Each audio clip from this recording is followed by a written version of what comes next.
A Gap in the Spectrum is Marilyn Duckworth's first novel, written in 1959 when she was 23 years old. It is a novel whose strange and quiet compulsiveness entitles it to a very long reading life. It was published by New Authors Limited, an imprint of Hutchinson's in London. It was republished in 1986 by Oxford University Press. The silent, brilliant whirlpool of imagination that this novel discovers makes it an outstanding addition to the New Authors list. A Gap in the Spectrum by Marilyn Duckworth. Read by Sarah D. Chapter 3. Next morning the adventurous spirit was back. I could hardly wait to dress and leave my room behind me. I was already accustoming myself to the colder atmosphere, but it occurred to me to wonder if there would be a hot season, as there was at home. It was still quite dark as I walked past Hyde Park towards Piccadilly. In the rather eerie stillness, a milkman's horse thudded on the snow, and then there was just the sound of my own suede shoes on the pavement. The sight of the shops, closed and barred, was a lonely one, and I hoped they would soon open and mill with noisy customers. I leaned on a rail at Leicester Square and waited. After a while, I ventured down the steps into the Ladies, expecting to find a barred gate, but no, the place was open and inhabited. A fat old woman, naked save for a big pair of bloomers, was sitting placidly on an upturned bucket, mending a petticoat with black thread. Another woman, dressed in a number of cardigans and jumpers, was washing some yellowish garments in the basin. The woman on the bucket took no notice of me as I edged past her expanse of goose flesh and headed for the second wash basin. They both went on working calmly, throwing sharp remarks at each other, which I couldn't catch, until I drew my gloves back on and moved towards the stairs. In the short time I had spent down there, it had grown quite light, and I had a feeling of things beginning to stir about me. Walking on for some distance, I came across an open milk bar, sending a shaft of light onto the curb. It was surprisingly full of tired, rather dirty-looking men having tea and toast. After a moment's hesitation, I went in and ordered bacon and eggs. There was a couple at the table alongside mine, and as I watched, the man drew out several yards of bright beads and held them across the table towards his girlfriend. For a moment they both gazed at them in delight before he pocketed them again. I wondered if they had stolen them. In the light of what was reported in the papers, it seemed quite probable. But then, would they be flourishing them so freely if they had? I laughed at myself for having grown so suspicious in the last few days. I suppose my main problem is a sense of proportion, I reflected. Mine seems quite out of focus, according to the values of this place. I should think it will take some time for me to adjust it. I spent the rest of the day in milk bars and cafeterias, trying to study the customers unobtrusively and listen to their gossip. Several people had looked at me accusingly, as if they had suspected I was spying on them, so at last I gave up and caught the bus back to Cadogan Square. It was dark when I arrived, though not yet 6 o'clock. There was a letter for me on the sideboard. "Dear Miss Clouston," it began, and I glanced with surprise towards the signature at the bottom of the page. "Father Spencer," I puzzled. The rest of the letter puzzled me even more. It seemed I was intending to change my religion. Apparently this required some sort of tuition, and I had asked Father Spencer's advice about it. The idea of changing one's religion seemed almost as ludicrous to me as changing one's skin. I had only known one religion in my life, an undemanding set of beliefs which everyone had taken completely for granted. Religion in Michold had played a very unobtrusive part in our lives. For instance, it had nothing to do with the wedding ceremony, and we had no churches. In each large city we had a holy reading room, where one could read religious works or simply meditate, but these were very little frequented. There were also travelling fathers who brought religion to the homes, but these were often the subject of coarse jokes and were only taken seriously in the primary schools. I returned to the letter. Father Spencer had given me the address of a place where lectures were given on the Catholic religion. It was called the Grail and turned out to be in Sloane Street, just around the corner from Cadogan Square. Meetings were every Thursday at 8 o'clock. I went the following evening. It had been snowing all day, so until then I hadn't ventured outside. Instead, I had continued knitting a scarf, which I had found half completed, and contented myself with numerous cups of coffee and an occasional biscuit. It was a relief to be out in the air again. When I reached the Grail, I found the door open. I walked in hesitantly and began to take my coat off to leave in the hall, as I found others doing. They were talking like old friends, and I felt rather foolish following them up the stairs, as if I had come to a party uninvited, but that everyone was too polite to mention it. In the impersonal atmosphere of the lecture room, I began to feel more at home and relaxed on my hard chair, while a very young priest arranged books on the table and rubbed his hands together contentedly.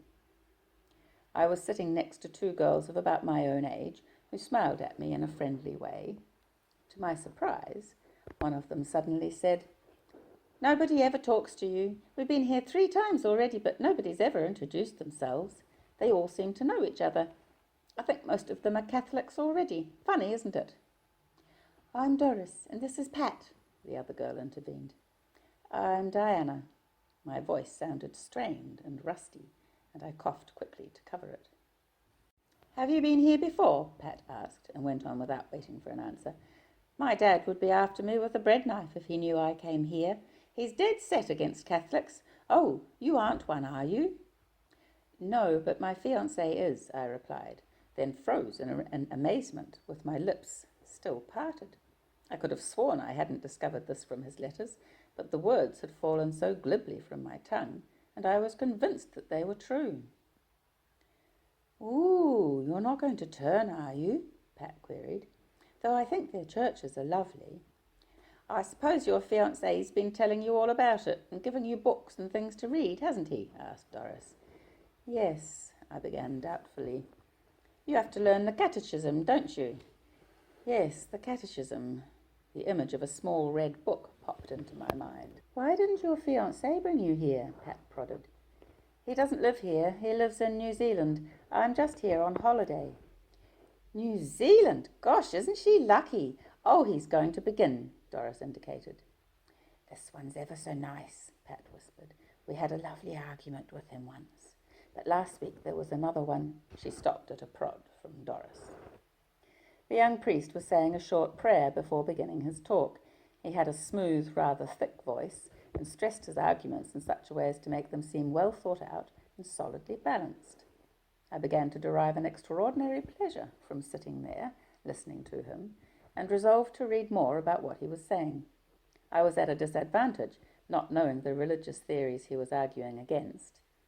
There must be another side of the picture, and although it seemed difficult to imagine while he was talking, I realized that it could probably be argued for just as logically as the side he was defending. I sighed. It was all very difficult.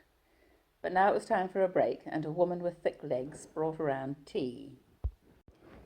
"Were you born in New Zealand?" Pat asked as soon as she had helped herself to a cup. "A girl at work wants to go out there for good, but she can't make up her mind. Do you go to work over here, or is it a real holiday?"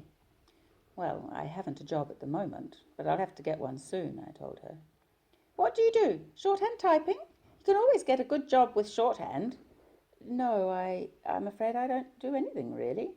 I've worked in an office and had a few other odd jobs. You see, I was going to university in New Zealand, and I didn't want a career, just to make a bit of money while I was studying." I hoped they didn't think it odd that I should talk so slowly, but I had to allow time to feel my way. At the same time, I could feel my cheeks beginning to flush with excitement. Here were half my difficulties dissolving. It appeared that when I was in a position that forced me to remember things, my memory made a special effort and worked with miraculous ease. "What were you going to do after that? University, I mean," Doris broke in. "I don't know," lamely. "Get married, I expect," Pat grinned. "That's a full-time job. Funny taste this tea has." The priest continued talking for a short time. I made an effort to concentrate again, but this time my mind kept wandering off among my newfound memories. University. I remembered now that Robert had mentioned a varsity bash in one of his letters, but at the time it had had only a second-hand force. Now I could visualize a big red building up on a hill, and into my nostrils crept the smell of chalk and cosmetics, the odour of an empty dance hall. I tried to surrender myself into this atmosphere, but suddenly the priest had stopped talking, and the chairs creaked loudly around me. Nobody was rising to go, however, merely rearranging themselves, and Doris said, "We're going to ask him about the Immaculate Conception." "Yes, he's sure to get worked up over that," Pat said with relish. "Bother those people. I knew they'd bag him first. You're not in a hurry to get home, are you?" "Oh, no. I live just round the corner in Cadogan Square." "Gosh, do you? What is it, a flat?" "No, just a little room. Very tiny." "You live on your own, then?" "Yes." "Oh, I wouldn't like that. Would you, Doris?" "Oh, it's all right, really," I said with a certain superiority. At the same time, I felt a sudden qualm of loneliness. "Father Rafferty!" We talked to the priest for about 10 minutes. He seemed very pleasant, but I couldn't help noticing how often he used the word patently. It was beginning to jar on me, like a dripping tap, when he was called away by another young priest, wearing a black beret tight down on his forehead. I followed the two girls out to where we had left our coats, and we walked together down the snowy street as far as my corner. "We have to get to the tube," Doris told me. "We've got to go all the way to Chislehurst. I expect we'll see you next week, though. It's the infallibility of the Pope." "Yes, you better read it up, and we'll have a good go at Father Rafferty. The trouble is, he's ready for all the arguments we raise. Oh, well." They continued on towards Sloane Square. I was smiling to myself as I unlocked the big door. The next day I went for a walk and found a church. It was a Catholic church, as I discovered from the board outside, and I approached it with curiosity and expectancy. I was unprepared for the air of gravity and importance I met with inside. This was how I described it mentally at the time, though now I suppose I would place the atmosphere more simply as one of holiness. A round-eyed statue of Mary stared down at me, and my attention was drawn to the other statues, the stained windows, the altar. Several candles were burning in front of one statue, St. Anthony, at different lengths.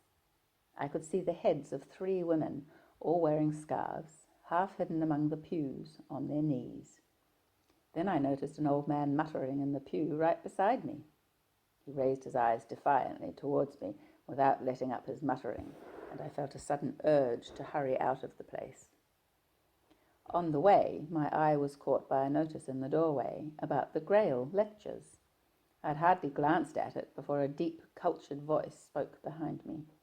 I turned to see a man in a dusty black overcoat and a bowler hat. "Could you oblige me with a shilling for the price of a bed?" he said for the second time. "Pardon?" I still hadn't understood, and he had to repeat himself again. I noticed he held his back very straight. "I'm afraid I can't. I haven't any money with me," I said truthfully, but still looking puzzled. What a funny thing, I thought, as I moved off. I suppose he wanted it to make up the price of a bed. I'd walked some distance before it occurred to me that he needed the money for a night's board. But could there be board anywhere so cheap? I'd never come across doss houses in Mickhold, but now some inkling that such places existed forced itself upon me. But how terrible, I couldn't help thinking. He had such a nice voice and such a straight back. When I turned round, he had disappeared into the church. Maybe he was going to steal money from the box beside the candles. I intended this thought as a joke, but curiously it made me shudder. Anything could happen in this world, I remembered. Anything at all. I began to run. Chapter 4. When I got back, there was another letter for me with an English stamp. This one was from Auntie Edna. "Dear Diana," it began, "it was sweet of you to invite us to the ballet, dear. I'm so sorry that I won't be able to come myself, as I have a bad cold, but Josie is coming anyway, and bringing her friend Leslie. You remember her? As I knew you wouldn't want the tickets to be wasted. I'm sending the tickets back to you in case Josie's late. You know what she is. So if the program starts before they come, leave them at the ticket office, and they can ask for the tickets for Dunning. I do hope you're feeling better, dear. I suppose it was just a dose of that funny flu. Are you doing a lot of sightseeing? I suppose you've visited all your old haunts by now, at Sidcup and Outwood. They'll have changed a lot since you were a little girl, as you found it had here. I'm still keeping the spare room for you, in case you'd like to come back here and get a job later. I hope the ballet is lovely, dear. I sat looking down at this letter thoughtfully. It seemed to suggest that I had lived in England before, when I was a little girl. I began to wonder how long it had been for, or even if I had been born here and only spent a few years in New Zealand. I frowned. There was still so much to learn about myself. Auntie Edna was keeping the spare room for me. Apparently I had stayed with them before coming to London. My mind halted around the word spare room, and I could feel my memory straining towards it. Yes, there it was, a tiny cold room with a bookshelf of boys' annuals and a stain of damp on the wallpaper. The clarity of this picture startled me. I was beginning to remember things so well. Supposing I really had lived in this world all my life. Was Mickold just a dream, a prolonged delirium? I do hope you're feeling better, dear. The words jumped up at me. So I had been ill. But, I reassured myself, it didn't sound serious from the way she talked of it in the letter. I turned the tickets over in my hand. They were dated for Saturday. Tomorrow, I realized with a start, I would be faced by someone who knew me and whom I was supposed to recognize. I was filled with a mixture of excitement and trepidation and ran trembling fingers up and down the hard edge of the tickets. Ballet. The word seemed to have a richer sound than I had noticed before.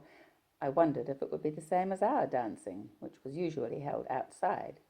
The tickets read Covent Garden, which seemed to suggest an outdoor performance, surely in all this snow. I shrugged and went to put the tickets in my purse. I had brought some thick ham sandwiches home with me instead of eating out. Even so, they had seemed incredibly dear to me, and my coffee tin was nearly empty. The problem of money began to nag at me, and at last I gave up eating to count how much I had left. I was relieved to find I had more than I'd calculated, but even so, I would have to find a job quite soon. I had told the girls at the Grail that I'd worked in an office. Robert had mentioned this in his letters. But now I began to remember working in a place where food was served, and then in a big place with machines. This would suggest either adaptability or irresponsibility. From what Robert wrote, and from the photograph album, I tended to suspect the latter. Although I was still in possession of my own names, I was convinced by now that the identity I had taken over was very unlike my old one. What I was afraid of was that I would gradually revert to the character my friends and relatives in this world would now expect of me. It would be unwillingly, however. This was all I had left of my real self, and if that were to change or disappear, I'd be out of control. I picked up my knitting quickly to steady myself and knitted the first 2 rows without thinking. The following evening I steamed my suede shoes over the kettle and dressed to go out with mounting anticipation. For the first time I wondered how old Josie was. How well did I know her? Was she talkative? Would she realize I hadn't recognized her at first sight? In the Knightsbridge Underground, I was about to ask someone how to reach Covent Garden when the name caught my eye on the wall map. Relieved, I followed the crowd to the escalator. But when I emerged expectantly at the other end, I looked about me in bewilderment. I had hoped to see Covent Garden in big lights, or at least some obvious indication of where it was. After walking up and down, appraising the street, I asked a passer-by to direct me. "The Opera House?" she queried. "Oh, yes." I glanced down at the tickets again. She directed me, and I set off down the dark street she had indicated. It was early yet, for I'd left plenty of time in case I lost myself. I was beginning to think this was what I had done, when suddenly there it was. An awful wave of disappointment heaved itself at me. The place seemed drab and unimposing, merely another theatre. I took a breath and crossed the road to enter the foyer. I was nearly an hour early, and was surprised to see such a number of people already there. Many of them were dressed, to my amazement, in long frocks and furs. Most of them looked cold, but their faces glowed in that way so unfamiliar to me. Even children were there in party frocks. I felt very clumsy and stuffy beside all this elegance. I was relieved to see a group of young people in duffel coats and daytime clothes. Supposing Josie turned up wearing an evening frock, the thought made me go hot. I glanced quickly at my watch. How could I fill in the time? The idea of waiting around for an hour, not knowing when I was to be pounced upon, wasn't an attractive one. I remembered a small cafe in the street I had come from and decided to go there for a warm drink. When the shop door fell to behind me, I found myself in company with a collection of labourers in high-necked pullovers and scarves. They looked at me with faintly derisive smiles, then, to my relief, ignored me. I asked the girl at the counter for a Horlicks and gratefully warmed my hands on the mug as I steered my way to a distant table. It was only when I had taken the first sip that I pulled up with a jerk. It was the very familiarity of the flavour which had taken me by surprise. Now I remembered the ease with which the name had slid off my tongue, although we had had no such drink in Nicold. It was almost as if I had two separate memories, side by side, both struggling for precedence.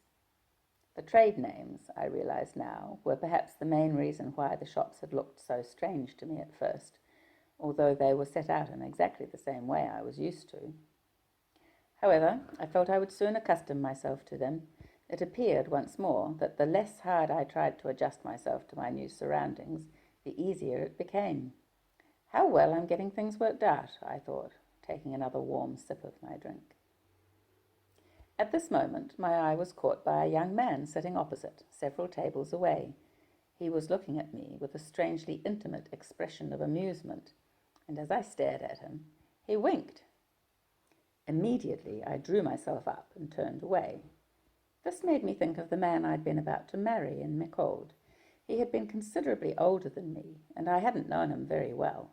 This may seem strange, but for us, marriage was often just a thing of convenience. I suppose because no one seemed to fall in love in the intense way that happens here. My fiancé had been tall and fair, but now a strange thing happened. I couldn't remember his features. I knew I had found his smile attractive, but now I couldn't visualize it at all. I took a tighter grip on my Horlicks mug and tried to throw my mind back. I thought of my mother and my sister. Thank goodness they were still fresh in my memory. And yet they seemed to be of very little importance to me now. In fact, I'd hardly thought of them since waking up in Cadogan Square. I wondered, not for the first time, what was supposed to have happened to me back in Nicold.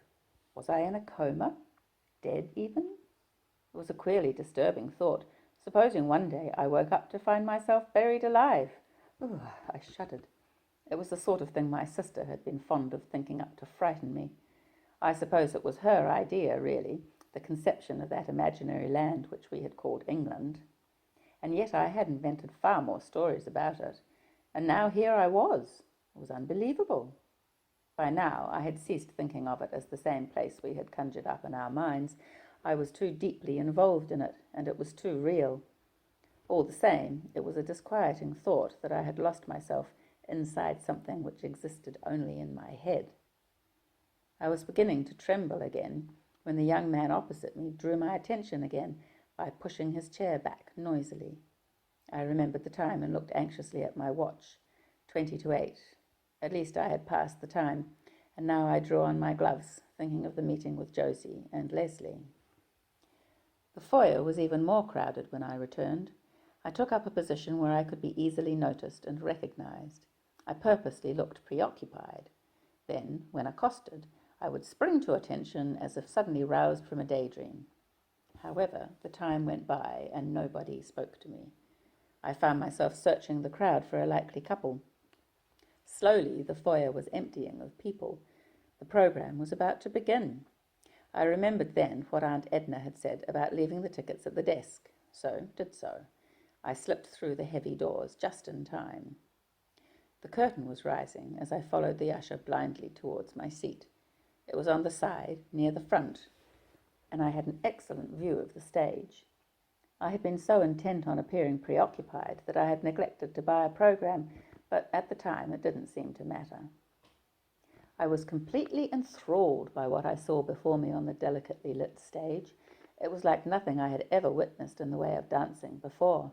For one thing, the clothes were much more elaborate, the colours more daring, and the dancers wore shoes. I stared at the prima ballerina as she poised herself effortlessly on her points and found I was holding my breath. The only ballet I had known up to now was that careful stepping and whirling in stockinged feet on a round outdoor stage. Usually it was performed in broad daylight, for the days were long.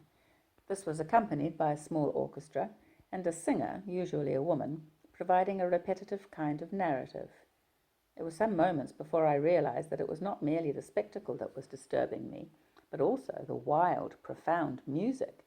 I had never heard such emotional music played with such intense feeling. It was nothing like our slow stage symphonies and jerky minuets in Mécold. The more I listened, the more excited I became. It seemed to me that there was something in the music, swelling and straining to burst out of it and fly up to the roof. Then, as I watched, the corps de ballet suddenly curved, and in that moment of perfection, the music seemed to soar and curve in communion with them. I gasped with delight, then quickly dropped my eyes. I found myself weak and trembling. The music went on, but it sounded distant now, for my heart was drumming in my ears. Then I remembered Josie. It amazed me that I had forgotten her after being so worried about our meeting.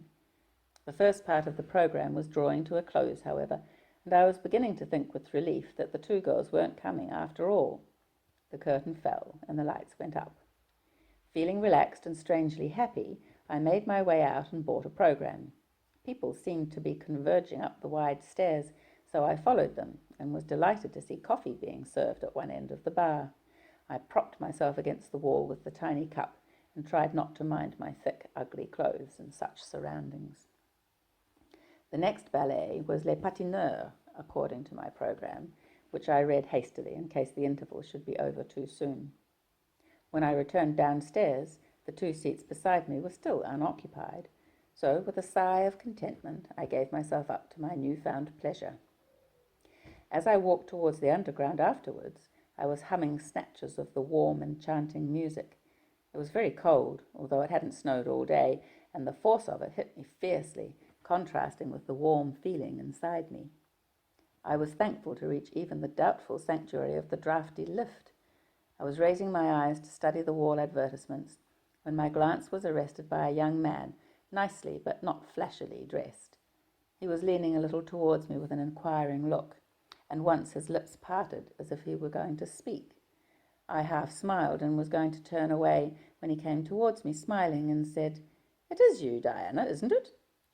Of course. I hadn't thought that he might know me. I began to stutter. Fortunately, he went on. "I'd only seen you that once in Red Hill with Josie since you came over, so I wasn't quite sure. I hope you don't mind." "No, that's all right. I was in a bit of a daze myself, as a matter of fact," I found myself saying. "Oh, what put you in a daze?" "I've just been to the ballet. I don't go often, and it quite stunned me. Josie was supposed to come too, but she didn't turn up." I was delighted to have this much information to offer him, and was surprised at myself for talking so glibly. However, he looked rather blank, and I suddenly thought, suppose he takes me for another Diana. But he was saying, "That wasn't very nice of her. I don't think she'd be very keen on ballet anyway, is she?" "I suppose not." I could think of nothing more to say, and followed him in silence along the platform. "Anyway," he said, suddenly brightening, "where are you living in London? Is it far out?" I told him. "That was lucky." He looked surprised. "How did you manage that?" "A friend found it for me. It's quite cheap." This fell off my tongue before I'd had time to think about it. In the same moment as wondering if it were true, I wondered when I'd next be expected to pay the rent. The young man was looking at me curiously, but when he met my glance, he went on hurriedly, "Kathleen says to come and visit us one day. She's at art school now, having a really mad, wonderful time. Maureen could probably help you find a job, too. She's got a friend with an agency. Anyway, they're both dying to see you again. 10 years is a long time. They still tell stories of when they belonged to your Secret Exploring Indians Club." He was laughing, and I laughed with him. It was a pleasant sensation. We had boarded the train by now, and he was sheltering me solicitously from a fat, drunk man whose toes kept appearing to float away from the floor, leaving him rocking on his heels. We watched him together for a moment, then smiled ruefully at each other. "I get out next stop," he informed me. "You couldn't stop off for coffee, could you?" "Oh, no, I must get home, I'm afraid." "Well, come up to Redhill anyhow. We'll work out a job for you. What about a nanny? There's plenty of nanny jobs, I believe." "Of what jobs?" I puzzled. "Nanny, looking after children."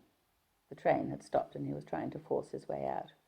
"Well, don't forget," he waved, smiling. As the train went on, I watched him heading for the exit.